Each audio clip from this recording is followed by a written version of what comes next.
this introduction. Love you, man. um, so I'm grateful to be here and that I was asked to present. And what a great topic. I was told that the committee wanted to focus some energy on the codependent patterns and characteristics, and specifically on the recovery part of that. So here's the patterns. Here's my codependent pattern, and here's in recovery. Like I walk on water. Well, not really, but in recovery, I try to pull my head out of my ass. Okay, well, not really, but so in recovery, I want to practice healthier behaviors and behaviors that work for a change, right? So and the first thing I thought was like, oh, control patterns. That is like my nemesis for sure. Like control patterns are the patterns for me that I I I hang out in all the patterns, but the control patterns are where I struggle the most. The control patterns are where I that do the most damage in my relationships. The control patterns are like my first go-to. Like that's my first layer of survival in for my inner child, from my trauma, from my codependence. So I'm just one of those codependents that's way more likely to get uh controlling or aggravated or try to fix you or change you or defend myself instead of get small and people please. And it really depends on who the trigger is for me, how much authority they have in my life. If it's my boss, I'm probably going to go into a low self-esteem pattern. you know um but if it's my partner or my child, or the checker at Fry's, I'm probably going to go into a control pattern. Like, well, what do you mean I can't have that? So, and of course, all of that is about fear and shame getting triggered. So, thank God for the control patterns, because, when I got into CoDA, I came from Narcotics Anonymous, and it was easy to figure out if you were getting high or not. Like, you were either getting high or you weren't. You were either using drugs or you weren't. But codependency is so much more slippery, and it's got just 1,000 different flavors, and like drilling into like what is healthy behavior is different based on who we are, what the relationship is, what the situation is. It's just such a moving target. So it took a long time for me to get out of this space of, my little girl grew up like making rules. And, the fantasy was, if I follow those rules, I'll be safe. If I never do this and I always do that, and I don't tell anybody this, or I tiptoe around this, or and so that's how my little girl always learned how to survive. If I don't ever let anybody blah blah blah, or if I'm always right, then somehow I'll be safe. That's a big control pattern for me. So moving away from that and into the recovery patterns, where it's not so black and white, that there's a lot of flexibility, in terms of like how do I feel, and what I need in this situation is it's relevant to this situation, instead of just living in this black and white world of the fantasy of, if I follow all these rules, then I'll never get hurt. And the truth is that relationships do hurt. We do get hurt. Life does hurt. The idea is not to prevent hurt. Like that caused me so much insanity. I don't want to, run out and chase hurt. I've certainly done that, and then came to realize I was doing that to actually mask other hurt, deeper hurt, but I don't want to avoid pain. Pain is a part of life. I just need to learn how to manage it better. I need to learn how to take care of myself better. I need to learn how to become more emotionally resilient, because I don't want to squash myself down and live in a tiny little box where I never take risks and I never get to really experience the fullness and the richness of life. I want to play. I want to experience. I want to do more, be more, live more, love more, right? And I'm not going to be able to do that if I live in this set of rules that keeps me safe from shame, safe from pain, safe safe, safe, safe. I've got to learn how to find ways to be safe that are still relational, that are still living. And what I have found is that the way to do that is through the faith in my higher power, um, through the spiritual principles of the program and the steps, and most of all, loving myself, you know, as unconditionally as I can, caring about me, maturing me, having deep intimacy with me, and reining in all of that, like needing others to approve of me, needing others to validate me, needing others to give me direction. And instead, like building that inner sanctuary of me and God know what's right for me, and I live in my integrity and I live in my value system, and I just keep walking forward and learning as I go, and it's okay to make mistakes. So the control patterns and all of the patterns and characteristics of codependency and their recovery patterns that go with them have been so useful in that, especially just like reading it and going, holy shit, I'm not alone. I thought I was the only one that did that. And then it takes a while too to get through the layers where you're like, oh, that's not me, that's not me. And then later you're like, oh, that's me too. Like I see how I do that. So it's a journey, and we're going to play with it a little bit today. I made some pretty strong writing assignments for you guys. And so most of this couple of hours, you guys are going to be writing, and then we're going to have a couple breakout groups so that you guys can get together and share. But I'm also going to share my work. And that was really how I built this. Was I did some work in the control patterns on my relationship with my child, and has been going through adolescence, for the last 5 years. And it has been a journey. So I looked at the control patterns through the eyes of my relationship with them and what I have learned and grown, and the challenges that have come up for me around that. And interestingly, I'm just getting out of a relationship, a primary relationship, and I was like, um, that would be so perfect to share about right now. But I wouldn't be able to do that and still maintain the anonymity that's really important around the privacy, because that person is also in CoDA. So I decided not to do that. But my child is not in CoDA. So I did this a couple days ago, so it's pretty fresh for me. And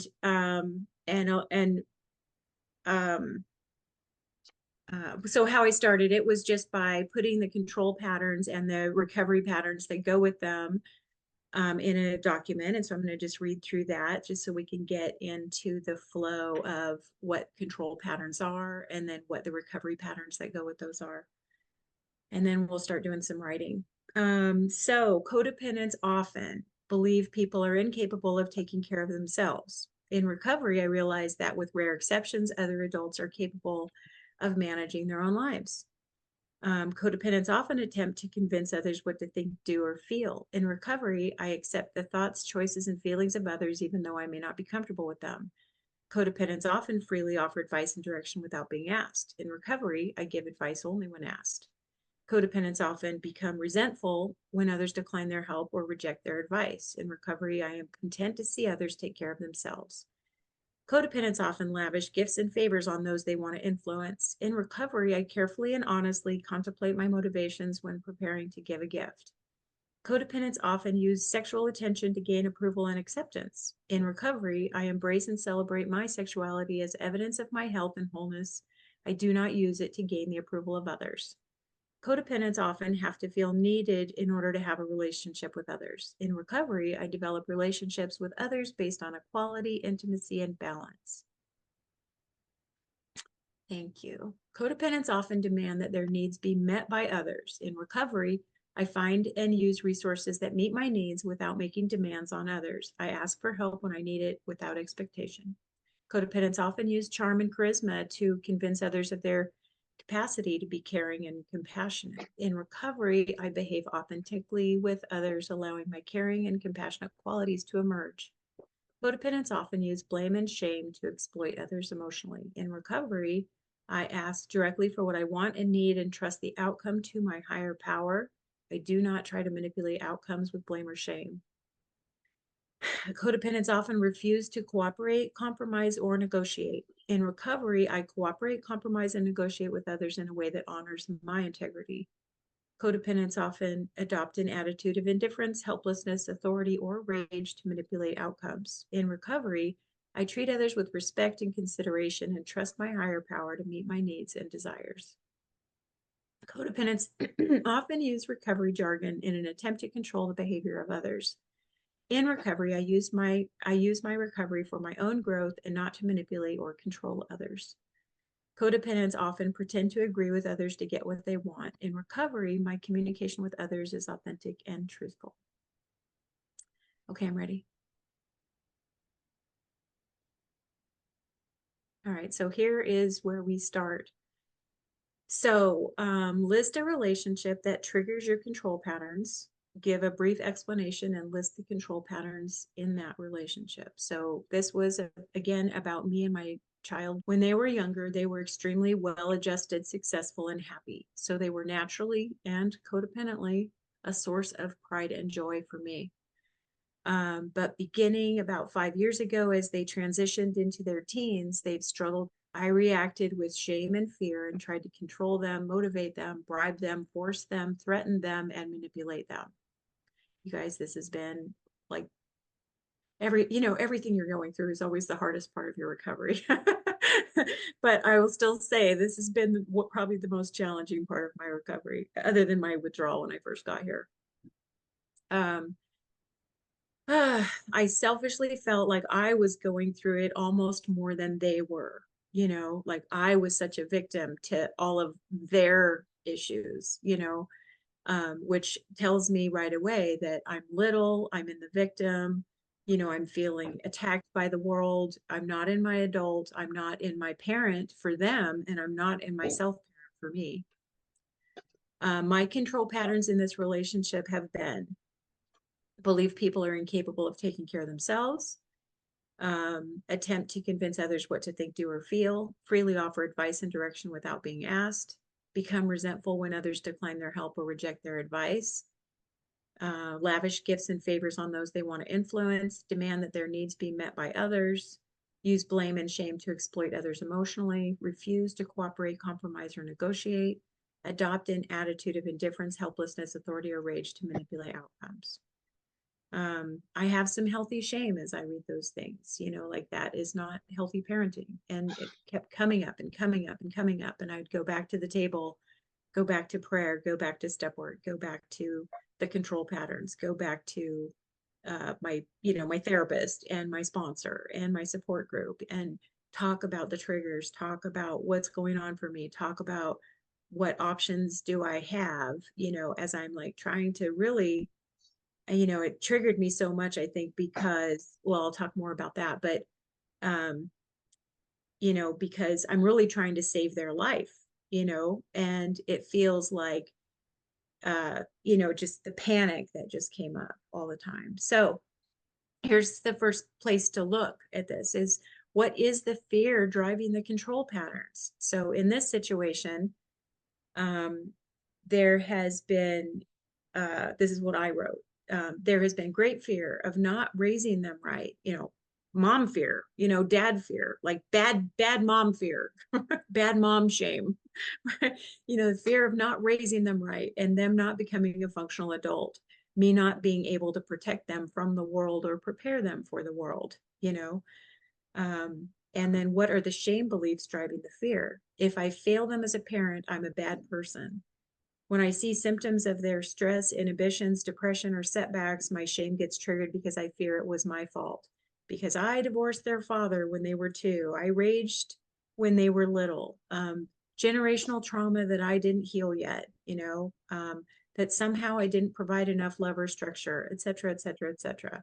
And so those messages have so much shame attached to them that I immediately go into either a defensive or a one down. So I'm either in the one up or the one down, trying to manage that toxic shame.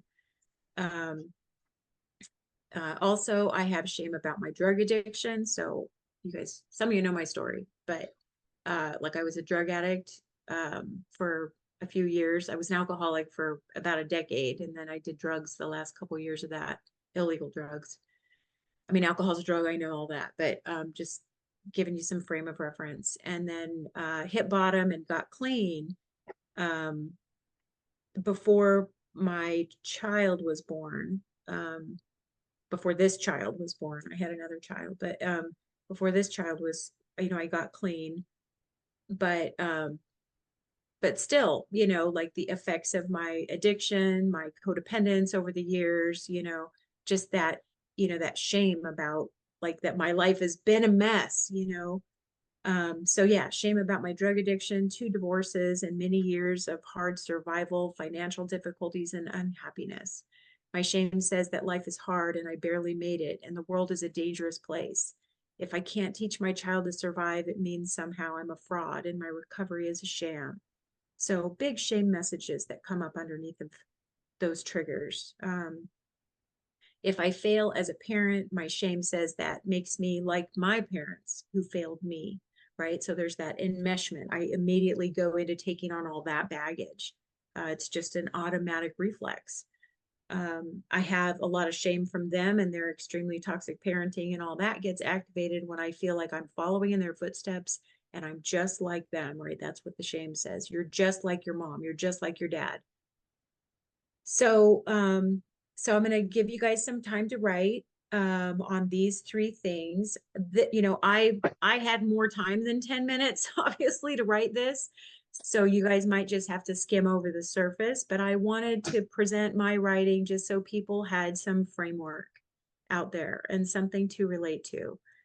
So this is really 4th and 5th step stuff that we're doing here. Also some first step for sure, the powerlessness and unmanageability of our codependence. Why don't we, because we're run out of time, I'm always doing that. So let's just make it, yeah, like let's do 8 minutes. And Michael, if you would do, are you doing time on that?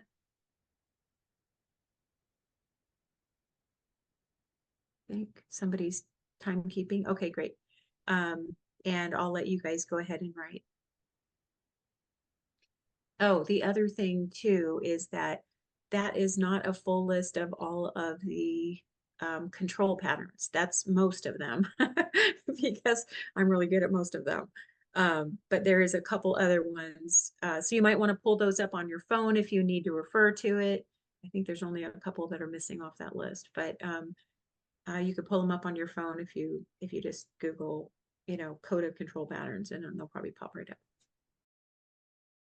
Okay. So now the next part to look at is what expectations or fantasies have I had that controlling it will make me feel safe? Because ultimately, if I'm acting out, I'm just trying to feel safe, my codependencies got activated and I'm reactive. And so I've trained myself to do this over time. Sometimes it's conscious, sometimes it's unconscious, like especially like if I go into rage right away, that's so unconscious. I don't choose to rage or I'm gonna yell at you and confront you. It just happens. And but then other things are meditated, premeditated. Like I'll decide that like I need to make you see, and then I'll go for it, and then it'll turn into rage. So there's lots of different ways that the control patterns can act out, but it always is about trying to feel safe. I've got this thing inside, this big churning, this big panic, this big, but if I get really big and I try to control it, then I feel better, Um, there's how I answered this. And again, I had lots of times to elaborate on these answers. And so, you're gonna, because the workshop is short, you're gonna have to kind of, but you can go back and elaborate on it later, and then maybe even share it with the support person or your sponsor. So what expectations or fantasies have I had that controlling it will make me feel safe? So here's a fantasy of mine. If my child is successful, happy, and stable, I did a good job as a mom, and that means I'm a good enough person. So now my self-esteem is conditional. My my being a good person is conditional and it's attached to what someone else does. So see how I've lost my power there already, and I'm in a enmeshment trap with that person. Another one, if I can just make them go back and be the person they were before, it will all be okay again. Was growing up, they were very effective in the world. Like they were happy, they got good grades, they were obedient, like I didn't have parenting problems with them. So all of this came as a very big surprise. And there was a part of me that was like, just go back and be who you used to be, you know? And that was a fantasy.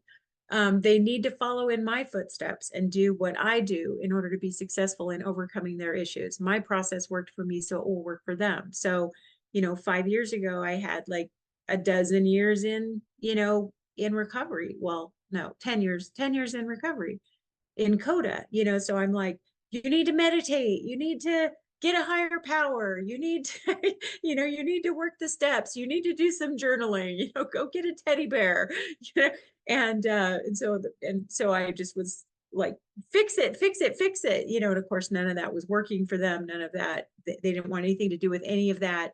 And then I just became very much more like demanding that they try. And so that brought out, but that was based on that fantasy story that if you just do this, then it'll all go away.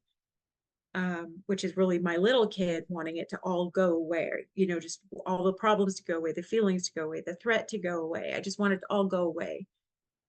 Instead of showing up and caring, which is what I had to learn to do over the 5 years.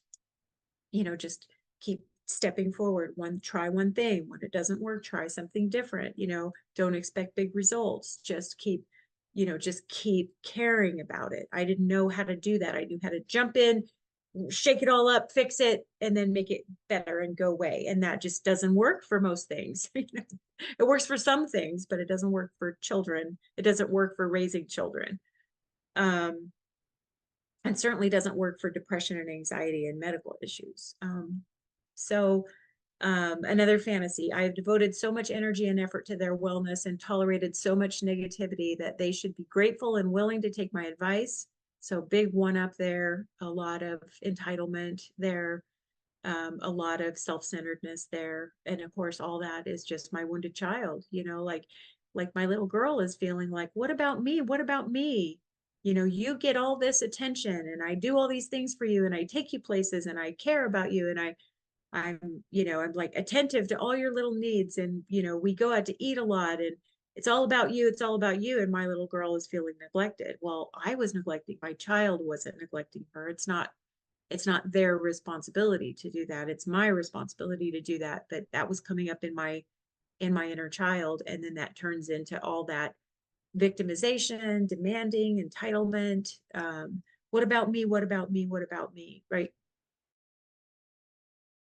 Triggering my childhood where I was responsible for my parents' well-being. And here I was acting the same way, having that reaction that you should be taking care of me. You should be appreciative of me. Look how hard I work.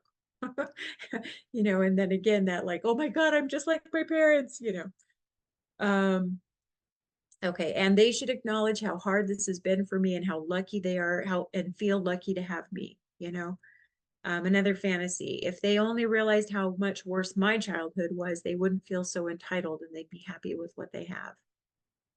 Just a thought that is one up that fixes the shame and the powerlessness. That's all it is. It's just a fantasy thought that makes me feel entitled or one up, or um, and that's all I'm doing. I'm just reaching for, through the control patterns, I'm just reaching for, reaching to grab something up higher to pull me out of that toxic shame instead of making myself feel safe with healthy recovery, which is what I had to practice. So we'll get there.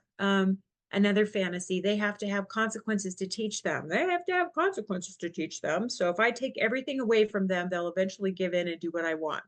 Taking away the phone and privileges and blah, blah, blah, blah, blah, thinking, and again, that's control patterns. That's not healthy parenting. Um, so then what are some actual realities or consequences your control patterns create instead? So My attempts to set boundaries and make demands with control and authority usually lead to me raging rather than caring, teaching, or guiding. It puts them on the defensive every time when I come in with a one up. Even when I try to control with love, it usually causes a big trigger with us both and amplifies the issues I'm trying to help. Once I'm triggered, I say things I regret, play victim martyr, or attack, blame, or shame. Then I've done harm and go into a shame spiral, feeling alone, helpless, and hopeless. So, does control work? Not so much, you know. Um, Another reality or consequence. Doesn't share when they don't trust me or feel supported or close to me. Then I'm in the dark about how to help them, and I become demanding for them to tell me how they're doing to make me feel better rather than me being there to help them feel better, right? Again, it's that the parent becomes the child, the roles become reversed. You know, I'm using my authority to make them take care of my feelings.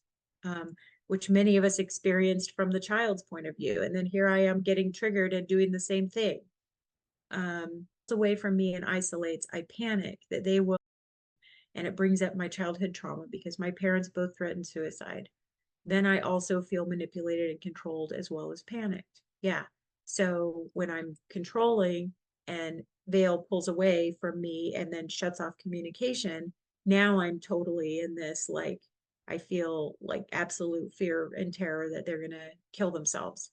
And that, you know, my suicide trauma comes up because my parents used that a lot as when I was growing up, both of them.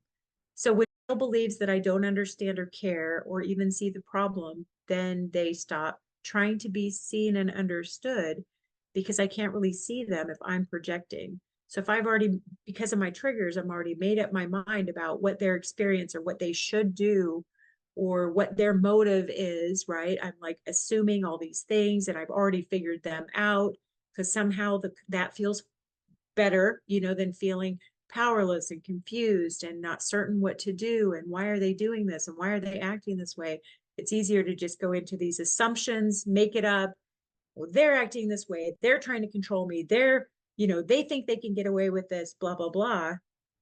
um and so then they're like, why try to explain, why try to help mom understand how I'm feeling, right? So then they shut down. And then when I'm trying to control it all and figure it out, I'm not trusting my greatest parenting resource, my higher parents, and their safety, wisdom, and guidance. So I'm depriving myself of their care as well as them caring for my child through me, like using me as a resource for, because obviously my child has their own higher power, you know, which I think is one and the same, you know, that's watching out for all of us, but everybody's entitled to their own understanding of that. And so, you know, how can I surrender and be a vessel for my higher powers, love and support to my child if I'm so busy thinking I know what to do best, right?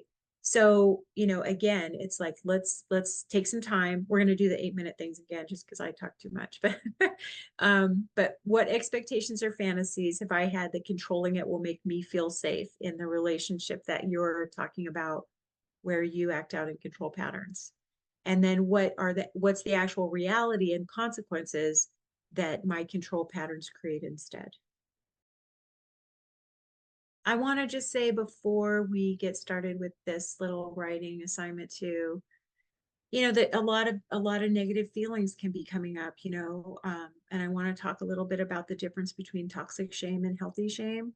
So, you know, the shame is a feeling, you know, same as fear, same as anger, same as joy, right? It's an emotion. And but toxic shame is different. You know, healthy shame tells us that, you know, it's an uncomfortable feeling, feels a little slimy, and it resembles guilt a lot to me, you know. Um, and it, like, I just call it yucky, like it feels yucky. Um, and it's my body's response to living outside my value system. I don't feel safe in the world with when I feel shame because I acted in ways outside of my integrity that that break my value system. My value system is my safety in interacting in the world. So that's how I experience healthy shame. Toxic shame is more like the I'm a piece of shit, it's more like panic. It's just very exaggerated. And often when my toxic shame gets triggered, I'm I'm I'm so reactive into the control patterns that I'm already in the one up managing it. I don't even feel the shame. I'm totally shameless. Um, Especially with rage or entitlement, or judgment that can put me in a big one up. So it took me a while in my recovery to sort of sort that stuff out. But so I just want to encourage everybody to just experience what you're feeling in your body as you're talking about these behaviors that you've had in whatever this relationship is that you're doing this work around. And we want to encourage the healthy shame, which is my part of my compass that tells me that I'm outside of my integrity. It's that yucky feeling. I've learned to trust that and to appreciate that, in the same way that fear tells me like not to touch a hot stove, right? Like, oh, I remember what that felt like. Um, and so healthy shame is a guide, where toxic shame is so exaggerated and it's about my very identity, right? We talk about the shame core, and that we are shamed so much as children or through traumatic events that that shame almost becomes our identity. And then we abandon that identity and try to force ourselves to be somebody that we're not, because there's so much shame attached to us as a being. So pay attention if those things are coming up in this process. It's just good information for you to know. Is healthy shame coming up where it's like, yeah, that feels yucky that I acted in those ways. I don't want to act in those ways anymore. And that I have, an appreciation for the healthy shame. Or am I feeling like, oh my God, I'm so toxic. I can't stand myself. I'll never find a healthy relationship. No one will ever trust me again. I'm such a piece of shit. Or are you in the, well, of course I acted that way, which is the one up, like I was talking about. I go into that one up, defend myself, like, well, of course I would act that way because look at what I was going through, and so like the defensive one up position, or the judging others, or the entitlement. So those are just good information about how to care for ourselves, like where our shame is coming from, how much core shame is coming up around this toxic shame, how much healthy shame is coming up around this. More than we can really talk about in this workshop, but I did want to get people like reflecting on what is going on in their bodies. So then this next assignment is about how can I see how my wounded childhood contributed to these control patterns. So in CoDA, really, that's kind of the baseline of our understanding of where all this comes from, is that we have these childhood wounds. So can you trace these patterns back to where they started? And so this is just my little blurb about how I see the control patterns in this relationship with where they originated from my childhood that still needs some care, attention, healing. So in my family of origin, my mom was depressed a lot, and my dad raged about it and abused us children when he was in charge and mom was in bed. I felt abandoned by mom's depression, left to fend for myself with no one to protect me from dad, who was, an angry rager, which is where I got my rage from. This resulted in me trying to control myself, my sisters, and circumstances. So controlling my environment was really one of the few things I could do to survive that situation. So I didn't just become controlling for no good reason. My environment groomed me to become controlling, so I can give myself a break about that. To manage my shame as a child, I would often turn to success in school and use that one up to mitigate. Oh, well, going back to my first paragraph, so the depression and that link to my mother and my father raging about my mom being depressed, and now my child has got depression. So there's that subconscious connection that the PTSD is making that association and going, oh my God, we're in danger. Um, this is horrible, instead of just dealing with the situation that is presenting itself, right? Okay, second paragraph. To manage my shame as a child, I would often turn to success in school and use that one up to medicate, like, oh, I have straight A's, I got an A on this test, I'm the teacher's pet, blah, blah, blah. When I got to seventh grade, school got stressful, life was hard at home, and my grades plummeted. And now I'm watching that happen with my child, right? Same thing happened. So with that, my one up turned to a one down, and that got triggered by declining school performance. And so then in the back of my mind, like what my child went through, molest was like right after that, like horrible things that happened in our family were like right after that. And so my PTSD is making those associations, even though, in my frontal lobe, I know it's not the same situation. It's not the same situation, but your PTSD doesn't know that. And then the third paragraph. So in my home as a child, caretaking, controlling, criticizing, one-upping, martyrdom, resentment, punishment, gaslighting, expectations, unsolicited advice, power plays, rage, and withholding love were core values that were modeled, taught, valued, and encouraged. They might have had different labels, or, denial based, kind of a twisted perception on them. But ultimately, those were the rules our family lived by. We had a rule in our home that if one of us kids hurt another, that hurt person was allowed to retaliate 10 times as severe. So if you made a mistake, you were deserving of punishment that was 10 times whatever crime you had committed. So that was like a core family value, that mistakes are absolutely unacceptable and punishment is the only solution. So if we were hit, we could hit back 10 times as hard. If we had something broken, like by my sister, or whatever, we could break something of theirs 10 times as valuable. Like, who tells their kids they can do that shit? If someone told our secrets, we could tell a secret that would cause 10 times the embarrassment. This was my parents' way of not having to get involved, which reinforced that we were a bother, not worth caring for, and that ultimately we were on our own. So I had no one to really rely on but myself, and control was my only hope. So, give yourself a break about what you went through and where these control patterns came from. We were living in very unrealistic. I mean, my childhood's extreme. Some of you have extreme childhoods. Some of you had moderate codependent, abusive childhoods. Some of you may not even know what your childhood was like because you blocked all your memories. We see that a lot in CoDA too. And some of you may still believe that your parents were great. So, we come from all different kinds of backgrounds, but ultimately we want to find a way to understand that, the brain develops the way the brain develops, and that situations in our environment affect that, that we're not a core bad person. And that, we do have to take responsibility for what our brain is doing today. But if we weren't given what we needed through our development, of course, we developed patterns of codependency, including control patterns. So with that in mind, go ahead and do some writing for 5 minutes about if you can make that connection, how your wounded childhood contributed to your control patterns. All right, guys. So this is where we connect the head to the heart, and we're going to write a letter from our self-parent to our inner child. Again, my letter's long. I had all kinds of time to do this.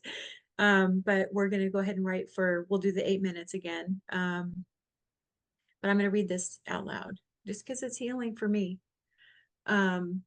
So suggestions to include, and, let me just talk a little bit about why do we do this? You'll see in the letter that this is about addressing the child, and the pressure that she was under, the lengths that she went to try to make life work, how alone she felt, whatever comes up for you around, trying to live an adult life with this child that just keeps popping up and being reactive to life. And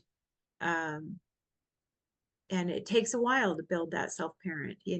I'm 15 years into this process and I still am maturing. I'm still healing. I'm still, developing skills. I'm still uncovering things. I still have self-awareness that like, oh shit, that's why I do that.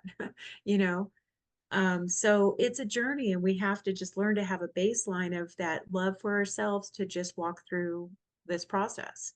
It's not a thing you do in 2 years and you're done. It's a relationship, the relationship with ourself, our relationship with our past, our relationship with everything we do and feel and think, our relationship with our value system. Um, so the more effort that we can put into making that safe, making it safe for us to discover the truth about ourselves. And the only way to do that is really the unconditional love, from for ourselves. And so building that relationship with the child is so critical in my recovery for creating that safety, and me taking the responsibility from the wounded self and developing the self parent. And then I'm the child in my relationship with my higher power, right? So, dearest little Heidi, my precious sweet girl, I release you from the responsibility of raising. I know you've been getting so triggered and fearful about doing it right, doing it perfect with all that you've been through, threatening to happen all over right under your nose with adolescence is the hardest time in life, and it was especially hard for you with all the abuse and molest. You were taught that you were responsible for it all, and it molded you to adapt and be over responsible so that you don't know what's yours and what's not. I'm here to take that burden off your shoulders so that you can finally be free to be a little kid, to not worry about everyone all the time, to not try your best to fix it all. You were never responsible for everyone, nor could you have made them all safe, sane, or happy. But I know it felt like you could if you just did everything right and you were smart enough, or you cared a little more, or sacrificed a little more. But that's not the truth. You never could have fixed them, healed them, or done enough for them to be well. They needed more than a little child could ever have provided. And even though you tried your damnedest, it didn't work, and it was at a great cost. The price you paid then was so much fear, shame, failure, and self loathing. And the cost today is that it's still affecting how we see ourselves and how we parent our real child. So I'm here to let you off the hook and take the responsibility off you so you can just be a little girl, and God and I can care for his upbringing. You deserve it, and deserves to be and not have all our history projected onto them to sort through when all they really need is loving care. Just like you did when you were little. You just needed loving care, and you still do. And this boundary is me providing that. I'm sharing the loving care that God is giving me and passing it down to you. God tells me the things that are not in my power and are not my problem. And I'm sharing with you that is not in your power and not your problem. What is in your power is asking for what you need and want, being happy, exploring life, being you, and building trust that life will be okay if you don't try to control it all. You've been such a strong little hard worker, worrier, doer, fixer, and rescuer, committed to others, doing what's right, taking on everyone's problems because you didn't have a choice. Today we do have a choice, and I choose to turn it over, live in recovery, heal our codependence, and arrest our control patterns. In doing so, we are available for the wisdom and divine loving hand of our higher power to provide care that is better than we could ever create on our own. Little Heidi, I love you more than anything and want your freedom from fear, from your wretched past, from toxic shame. So I commit to being courageous as we surrender these control patterns and walk through the inevitable PTSD that will come up while we heal this trauma and are restored to sanity. We've done it already in other important areas and relationships, so this is just what's next. And trust me, we will grow stronger in our relationship, in our emotional resilience, in our faith, in our well being. You are in good hands, and I am here. All is well, little one. You and I are both loved, loving, and lovable. Love always your loving parent. And I feel every word of that. Like, I love her so much. And I really believe those things. And that is the value of working this program and working the steps, for for a bunch of years, So even if it doesn't feel like that is within your reach, just do your best. Writing a letter from your self parent to your inner child. You can steal my letter. You can steal, borrow anything you want from that. Create your own. We don't have as much time um, as I did to, get all elaborate, but you can certainly circle back and keep. I write to my child all the time. And so this is a relationship that just continues to grow and evolve and grow and evolve. I didn't get the healing that I've gotten to just like ignore her now. Like it's so rich to just let her be a part of my life. I don't just need her for when she makes a mistake and I have to fix it. I love having her in my life. She's my source of joy. She's my creativity. She's my passion for life. She makes life worth living. So, I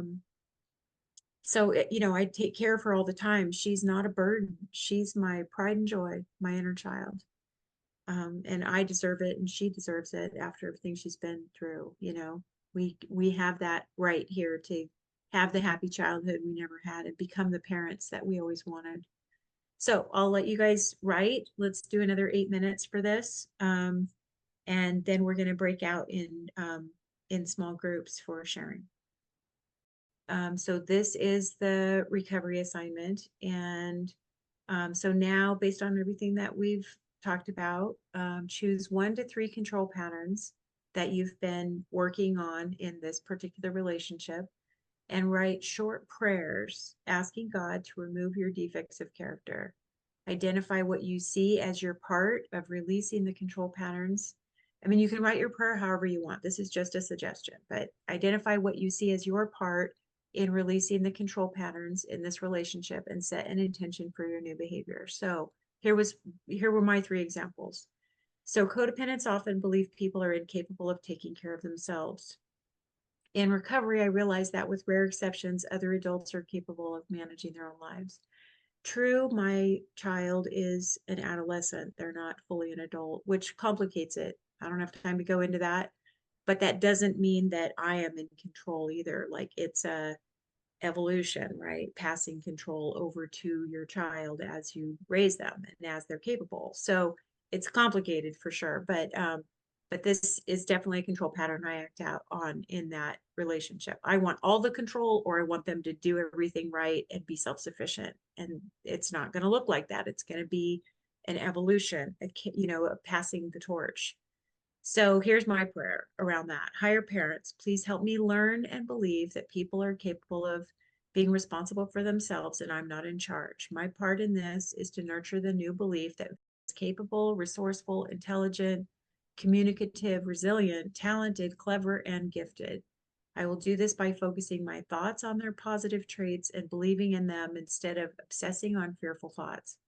I will remember that you are with them always and that you're guiding their life and journey the same as you do for me. I can't tell you how many hundreds of times I've had this conversation with my higher power in the last 5 years. And it's transformational to get to that place of surrender. And the only way that happens is by replaying that story in my head, over and over and over, turning it over, turning it over, turning it over, reassuring myself I don't have the power, I'm not in control. All I can do is provide care. I give this to you, God. I give this to you, God. I give this to you, God. We really are rewiring our brains. So codependents often lavish gifts and favors on those they want to influence. In recovery, I carefully and honestly contemplate my motivations when preparing to give a gift. Higher parents, please help me have healthy boundaries and clarity around my giving to not use it to control. My part in this is that I will check with you, ask me for money or eating out or shopping. I will trust that you will allow me to provide the comfort and ease of luxuries while being cautious of me having expectations that it will make them feel better, motivate them to perform better, or make them love and appreciate me.